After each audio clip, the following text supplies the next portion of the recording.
Hi friends, எல்லாம் எப்படி இருக்கீங்க? நல்லா இருக்கீங்களா? சாப்பிட்டீங்களா? இப்போ எங்கே இருக்கோன்னா ஏற்கனவே சொல்லியிருப்பேன். ஐயோ, பார்த்தீங்கன்னா இன்றைக்கி வந்து குலதெய்வம் கோயிலில் 3 நாள் ஆச்சு. சென்னையிலேருந்து வந்து குலதெய்வம் கோயிலில் தங்கியிருக்கோம். இன்றைக்கி பார்த்தீங்கன்னா நாங்கள் காலையில் புதுக்கோட்டையிலேருந்து ட்ரெயின் 6 மணிக்கு. சரி, அப்போ கிளம்புறன்னும் போது தம்பி வந்து ரொம்ப அன்பு தம்பி, அவர்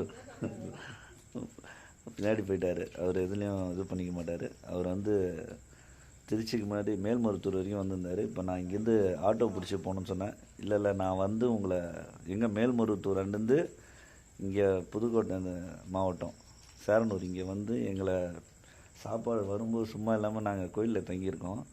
சாப்பாடு வெஜ்ஜு ரைஸு, கூல்ட்ரிங்க்ஸு, தண்ணி பாட்டிலாம் வாங்கிட்டு வந்திருக்காரு. கார் அங்கே விட்டு நடந்து இந்த டைம் மணி 2 1:45 இருக்கும். வந்து இது மாதிரி வாங்க 6 மணிக்கு நீங்கள் ஆட்டோலாம் எதுக்கு இது பண்ணுறீங்க, நான் கூப்பிட்டு போய் ரயில்வே ஸ்டேஷனில் விட்றேன் அப்படின்னு சொல்லிட்டு வந்திருக்காரு. ரொம்ப இதுதான் ஒரு அன்பு. ரொம்ப எனக்கே ஒரு ஆச்சரியமாக இருக்குது. லவ் யூ தம்பி. ஆனால் பின்னாடி போயிட்டார் அவர். இதுதான் நம்ம சம்பாதிச்சிருக்க சொத்து. Love you friends.